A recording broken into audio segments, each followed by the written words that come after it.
Sunod na umanong i-issuehan ng arrest warrant ng International Criminal Court si Senator Christopher Bongo. Papasadyos ko na lang po yun. At siyempre, may marami tayong mga naririnig na sinasama ka. Ito na, mismo si Senador Christopher Bongo, umabot na sa kanya na kasama siya sa i-issuehang warrant of arrest ng International Criminal Court. Kaya meron naman tayong busis ng masa diyan. Ang ating katanungan, yes or no lang yan. Pabor ba kayo na dapat managot sa ICC si Senador Bongo? Bago lang nagkagulo ang Senado kaugnay sa warrant of arrest kay Senador Bato, ngayon may napaulat na naman, lalabas ang kay Senador Bongo.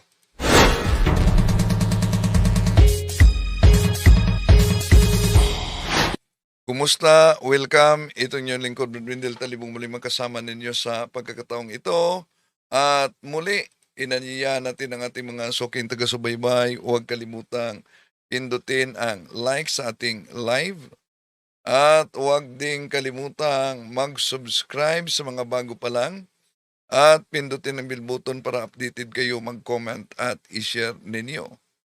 Kung saan man kayo nakabase ngayon, inanyayahan natin ang ating mga suking taga-subaybay na i-comment din kung saan kayo ngayon nakabase sa iba't ibang panig sa ating bansa at sa mga OFWs sa iba't ibang bansa sa ating mundo para alam natin kung saan napaabot ang ating talakayang ito.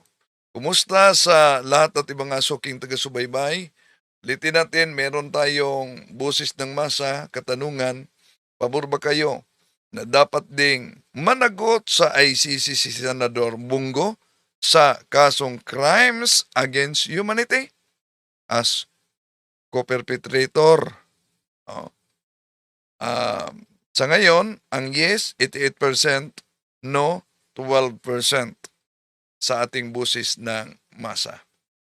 So may naka-schedule na debate ngayon, pero tatalakayin muna natin itong mainit na pangyayari, no? Kaugnay sa kay Senador Bongo.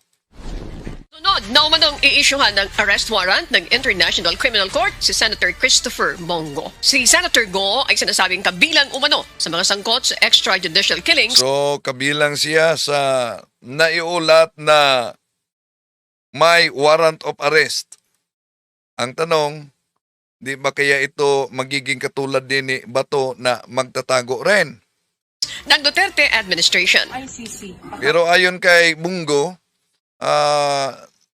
may narinig umano siyang may warrant siyang lalabas galing sa ICC.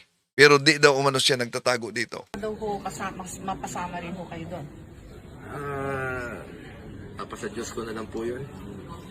Papasadyos ko na lang po yun. At So, yung usaping ito ay ipasadyos lang umano. Pero pag lalabas talaga ang kanyang warrant of arrest, kailangang harapin talaga ito ni Bongo at sa kanyang mga abogado.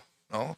Kung maalala ninyo, ang hakbang na ginawa sa mga abogado sa panig ni Senador Bato ay dumulog sa Korte Suprema para pigilan ang pag-aresto sa pamamagitan ng temporary restraining order. Ang problema, wala silang nakuhang TRO sa Korte Suprema. Kaya patuloy na nagtago ngayon si Bato at manhunt operation na ngayon.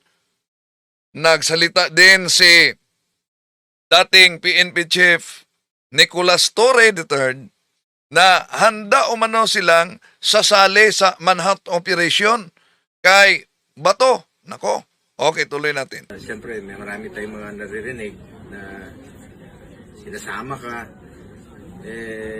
Pag yung nagsasalita ay most likely nahaluan po yun ng politika. Napupolitika. Sana po ay ako naman, I am confident. Kung napopolitika lang ang mga isyong ganito kaugnay sa warrant of arrest, una, ang International Criminal Court ay hindi ito maglabas ng warrant of arrest batay lang sa pampolitikang usapan, kundi batay talaga sa una, sa ginagawa nilang investigasyon, sa bigat ng ebidensya na kanilang hawak ngayon sa prosecution, at yun ang pagbatayan. Kaya siguro, ito din ang dahilan kung bakit ang Iglesia ni Cristo nagsalita din. Napakinggan din niyo sa una nating pagtalakay, may inilabas na pahayag ang pagsalita ng INC na di sila sang-ayon na lilitisin doon sa ICC. Ang Pilipino dapat umano litisin dito sa Pilipinas. Wala po akong nilabag na batas.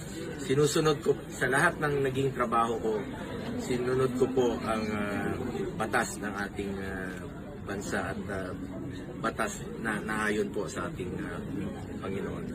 Yan. Sinunod niya ang batas sa ating bansa, sinunod niya ang batas sa ating Panginoon, pero kung totoong lalabas ang kanyang warrant of arrest, ibig sabihin, may bigat ang mga ebidensya na nasa prosecution ng International Criminal Court. Okay, tuloy natin. Ako lang po ang aking trabaho at wala po akong nilabag na batas. Kaya alam kong hindi po ako pababayaan ng Panginoong Diyos. Kaya po ako narito. So, ang pagdesisyon kung meron bang batas na nilabag o wala ay nasa tamang hukuman yan, no? Pwede tayong magiging bias sa sarili natin, pero depende sa bigat ng ebidensya na hawak sa prosecution at paano ito i-counter ng akusado tulad ni Senador Bungo. Nagtatrabaho pa rin. Kaya po ako nagtatrabaho at hindi ako tumitigil.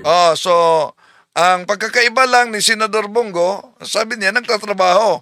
Ang pagkakaiba din ni Senador Bato, nagtatago. Ang sarap lang ng buhay ni Senador Bato dahil habang nakatago ito, patuloy ang kanyang sahod. Sa aking pagsiservisyo, pagtatrabaho. Thank you, sir.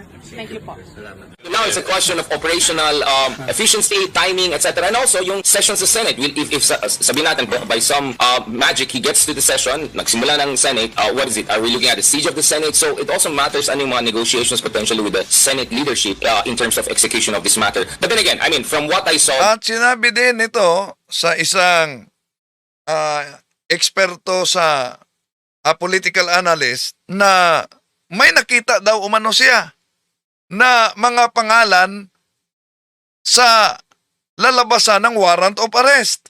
That looked to me like the warrant of arrest. Hindi lang si Bungo, meron pang mga iba pang co-perpetrators. Yes, but again, I could wrong. The same way I could have been wrong about sinabi natin about Duterte's warrant of arrest. Sa interview ng Bilyonaryo Channel, ayon sa eksperto, dating Solgen ba yun, na imposible umano na yung pagdulog nila sa Supreme Court na hihiling ng temporary restraining order para pigilan ang paghuli kay Senador Bato ay imposible itong ilabas sa kataas-taasang hukuman. Pakinggan muna natin. Tulad ng posisyon ng DOJ, wala na rin daw dahilan ng Korte Suprema para harangin pa ang pagdakip kay Senator Bato de la Rosa. Ayon yan sa dating Solicitor General na si Joe. So, di pa nadakip si Senador Bato de la Rosa, umuugong na naman ang warrant of arrest kay Senador Bungo. Kaya sa ating katunungan, pabor ba kayong dapat ding managot si Senador Bungo sa ICC? Yes, 88%, no, 12% sa ngayon. Joel Cadiz. Naniniwala si dating Solicitor General Joel Cadiz na malabo nang bawiin ng Korte Suprema ang pagtanggi nitong mag-issue ng TRO laban sa ICC warrant para kay Senator Bato de la Rosa. There is no compelling reason for the Supreme Court to issue the temporary restraining order. Ang ibig lang sabihin po nito, yung ICC arrest warrant can be implemented. It can Sandali lang, may nabasa ako. Hello, shout out kay Natoy Alenton. Miyembro ito ng Iglesia ni Manalo. Sabi ni Natoy Alenton na, alam mo bro Wendell Talibong, sa lahat ng relihiyon, ang Katoliko ang magulo. Nag-away-away at nagpatayan ang mga member. Sa Diyos ba talaga ang Katoliko? Para kasing walang leader. Naku na Toy, ikaw talaga na Toy, napaka-joker mo, Toy. Toy, di mo ba alam na ang kaguluhan sa loob ng INC? Di mo ba alam na Toy, na pinakulong si Ka-Angel Manalo? Di mo ba alam na Toy, na pinared ang tahanan ni Ka-Angel at daming mga high-powered na mga barel? At di mo ba nabalitaan ang tungkol sa ilang mga ministro na Toy? Isip-isip naman. Ngayon, kung sasabihin mo na Toy na napakagulo ang mga Katoliko dahil may mga politikong kurakot o may mga napaulat na may mga korupsyon. Ang tanong, ito bang mga politiko na napaulat na may korupsyon, hindi ba ito inindusa ng tagapangasiwa ninyo sa ANC? Isip-isip naman pag may time. be implemented. Yung sinasabi na wala pang decision on the merits, that's true, but the Supreme Court is also aware that if the warrant will be implemented on Senator Bato, then things will just be moot and academic. Sa programang Memo ng Bilyonaryo News Channel, sinabi rin ni Attorney Cadiz na hindi na kailangang maglabas pa ng warrant ang isang local court. Kasi yung ICC is the warrant of arrest that we are talking about here. We were a state party, and I will repeat it, Willard, from 2011 to 2019. At yung mga krimen na nangyari, crimes against humanity, ay nainimbestiga at pinapanagot si President Duterte at si Senator Bato at baka may iba pa, nangyari noong panahon na tayo po ay kasama sa Rome Statute. Yan ang panindigan ni Marcoleta. Ang panindigan ni Marcoleta, walang jurisdiction.